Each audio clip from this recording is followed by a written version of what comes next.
पाकिस्तान और मलाइशिया के दरमियान ताल्लुकात नई जहतों पर। मलाइशिया के तजर्बा से इस्तेफादे के लिए मुश्तरका मंसूबों के ख्वाहां हैं। पाकिस्तान से $20 करोड़ मालियत हलाल गोश्त की बरामद के फैसले का खैर मकदम करता हूँ। वज़ीर आज़म शहबाज शरीफ की मलाइशियन हम मनसब अनवर इब्राहिम के साथ मुश्तरका न्यूज़ कॉन्फ्रेंस। कहा, मलाइशिया में बड़ी तादाद में पाकिस्तानी तुलबा ज़ेर तालीम हैं। मलाइशिया हमारा दूसरा घर है। वज़ीर आज़म ने मलाइशिया के वज़ीर आज़म की किताब स्क्रिप्ट की तारीफ की। कहा, यह किताब इस्लामाबाद और कुआलालंपुर के दरमियान पुल का किरदार अदा करेगी। मलाइशिया के वज़ीर आज़म ने कहा, खित्ते में इस्तेहकाम के लिए पाक भारत अमन अहम है। दहशतगर्दी पर काबू पाने के लिए हर मुमकिन ताउन करेंगे। पाकिस्तान अब एक महफूज, पुरकशिश और मुनाफा बख्श मंजिल बन चुका है। पाकिस्तान के साथ तिजारत समेत मुख्तलिफ शोबों में ताल्लुकात को फ़रोग दे रहे हैं। शहबाज शरीफ का मलाइशियन वज़ीर आज़म का पुरवकार इस्तकबाल पर इजहार तशक्कुर। शहबाज शरीफ ने अनवर इब्राहिम के फरमाइश पर अल्लामा इकबाल के अशार भी पढ़े। पाकिस्तान और मलेशिया दो तरफा ताउन के फ़रोग के लिए पुरआज़म। दोनों मुल्कों का दो तरफा तजारत, सरमायाकारी और दीगर शोबों में ताउन बढ़ाने पर गौर। वज़ीर आज़म शहबाज शरीफ और वज़ीर आज़म अनवर इब्राहिम की मुलाकात। बाहमी दिलचस्पी, अहम इलाकाई और बैनुल-अक़वामी पेशरफ़्त पर भी तफसीली गुफ्तगू। वफूद की सतह पर भी मुज़ाकरात। इंफॉर्मेशन टेक्नोलॉजी, टेलीकम्युनिकेशन, हलाल industry, automotive, green energy, electronic manufacturing, सियाहत, आला तालीम, मौसमियाती तब्दीली और ज़राअत के शोबों में मिलकर काम करने पर इत्तफाक। पाकिस्तान आसियान ताल्लुकात को मजबूत बनाने पर गौर। मलेशिया के वज़ीर आज़म ने गजा की सूरत हाल में पाकिस्तान और अमरीकी सदर ट्रंप के इक़दामात को सराहा। पाकिस्तान और मलेशिया के दरमियान मुख्तलिफ शोबों में मुफाहमती यादाश्तों के तबादलों की तक़रीब, सिफारतकारों की तरबियत, सियाहत, आला तालीम, करप्शन और बदअनवानी की रोकथाम और छोटे कारोबार के फ़रोग़ की मुफाहमती यादाश्तों पर दस्तखत।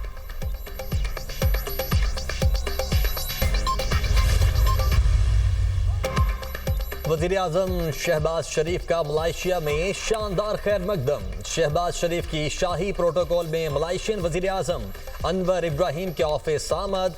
इस्तकबालिया तकरीब में दोनों मुल्कों के कौमी तरानों की धुनें बजाई गईं। वज़ीर आज़म को मुसल्लह अफवाज के दस्ते ने गार्ड ऑफ ऑनर पेश किया। वज़ीर आज़म का मलाइशियन काबीना से तारुफ करवाया गया। पंजाब और सिंध की हुकूमतों में लफ्जी तकरार। सदर मुमलिकत आसिफ अली जरदारी का वफाकी वज़ीर दाखिला मोहसिन नकवी को फ़ोन। सिंध और पंजाब हुकूमतों के दरमियान कशीदगी के मामले पर बातचीत। सदर जरदारी ने वज़ीर दाखिला को फौरी तौर पर कराची तलब कर लिया।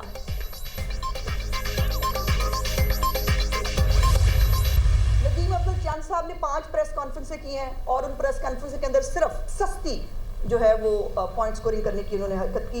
चौधरी मंजूर साहब की 4 प्रेस कॉन्फ्रेंसें हैं, शजील मेमन की 3 है, मुर्तज़ा वहाब की 2 हैं, सासवा भुट्टो का 1 बयान, 3 ट्वीट्स, बख्तावर भुट्टो की 2 ट्वीट्स। इसको अगर एक आफत के ऊपर घटिया जो है वो प्लानिंग के साथ सियासत करना नहीं कहते तो क्या कहते हैं? मतलब इतना प्रेशर है मरियम नवाज की जो है वो गवर्नमेंट का और उनकी कारकर्दगी का कि इतवार वाले दिन भी जो है वो छुट्टी करने को दिल नहीं किया। बट टाइम नहीं है पंजाब के पास जो है वो इस किस्म की सस्ती जो है अदाकारी करने के लिए और सस्ते जो है ये कारनामे करने के लिए।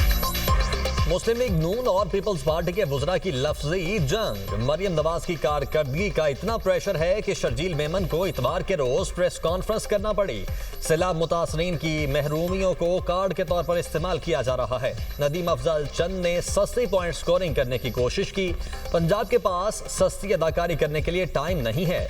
वज़ीर इत्तलात पंजाब अज़मा बुखारी की न्यूज़ कॉन्फ्रेंस। कहा, पंजाब के मामलात पंजाब हुकूमत चलाएगी, इस पर किसी की डिक्टेशन ली न कभी लेंगे। पीपल्स पार्टी ने सैलाबी सूरत हाल पर 34 प्रेस कॉन्फ्रेंसेस की। अगर आपने सिंध आने की दावत देनी है तो मुझे कश्मोर या जैकबाबाद ले चलें।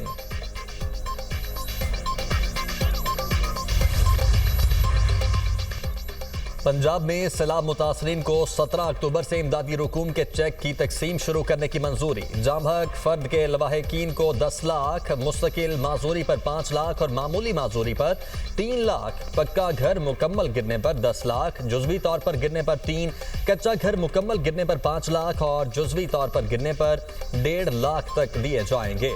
सैलाब में 25% फसल के नुकसान पर 20,000 फी एकड़ देने का पंजाब काबीना का उसूली फैसला। वज़ीर आला पंजाब मरियम नवाज का कहना है कि पंजाब में ऐसा तबाहकुन सैलाब पहले कभी नहीं देखा। काबीना और वुज़रा दफ्तरों में बैठने के लिए नहीं, आवाम के दुख में शरीक होने के लिए हैं। गजा में जंग बंदी और क़याम अमन के लिए बड़ी पेशरफ्त। इसराइल और हमास के दरमियान तकनीकी मुज़ाकरात आज मिस्र में होंगे।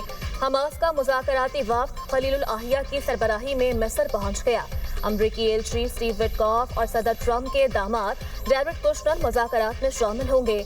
हमास आलमी निगरानी में हथियार इदारों के हवाले करने पर राजी। हमास के अरकान फ़लस्तीनी और मिस्री इदारों के हवाले करेंगे। हमास ने अमन मंसूबे पर अमल दरामद से इनकार किया तो नीस तो नाबूद कर देंगे। गजा में जंगबंदी और यरगमालियों की रिहाई पर तेजी से बातचीत आगे बढ़ रही है। अमरीकी सदर डोनाल्ड ट्रंप का सोशल मीडिया पर पैगाम, कहा गजा प्लान का पहला मरहला रवा हफ्ते मुकम्मल हो जाना चाहिए। सबसे कह रहा हूं कि तेजी से काम करें।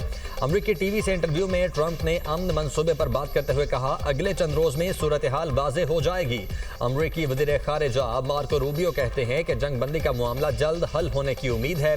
मुआहदे के बहुत करीब हैं, चाहते हैं इस्राएली यरगमाली जल्द आजाद हो जाएं।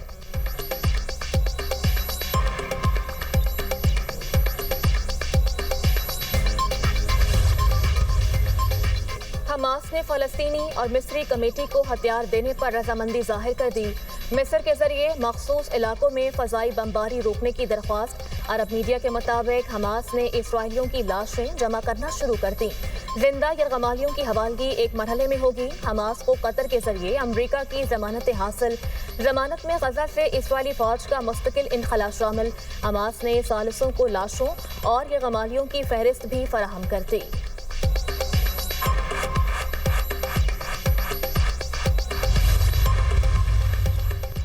गजा में ऑपरेशनल सूरत हाल बदल रही है। सियासी कोशिश कामयाब न हुई तो लड़ाई में वापस आ जाएंगे।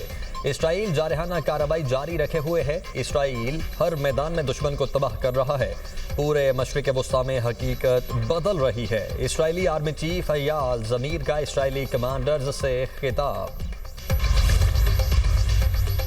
स्मूथ फ्लोटेला में शामिल मजीद 29 कारकुनों को डिपोर्ट कर दिया गया। इसराइली हुकाम के मुताबिक अब तक 450 गिरफ्तार कारकुनों में से 170 को डिपोर्ट किया जा चुका। स्मूथ फ्लोटेला पर सवार पाकिस्तानियों की वापसी के लिए कोशिशें।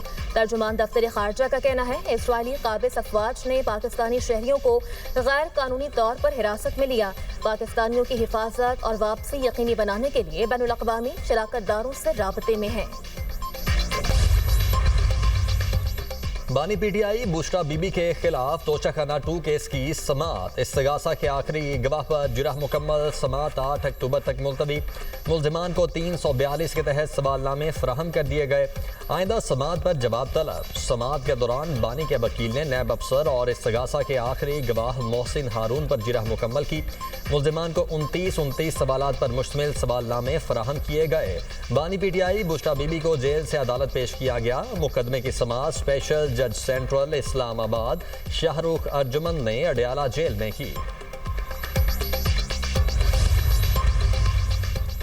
मौसम बदल गया। मुल्क के मुतादिद शहरों में बारिश ने सर्दी की दस्तक दे दी। लाहौर समेत पंजाब के मुख्तलिफ इलाकों में अब्रे रहमत बरस पड़ा। बारिश के बाद शहर का मौसम खुशगवार, ठंडी हवाएं चल पड़ी। मुल्तान, फैसलाबाद, झंग, लोधरा, आरेवाला, बहावलपुर, बहावलनगर, बसीरपुर, पाकपतन और गिरदोनवाह में भी बारिश। कराची के मुख्तलिफ इलाकों में रात गई बारिश। नॉर्थ नासिमाबाद, औरंगी टाउन, बल्दिया टाउन और बफर जोन में बादल बरसे। केपी और आज़ाद कश्मीर के मुख्तलिफ शहरों में भी मूसलाधार बारिश। मौसम खुशगवार हो गया।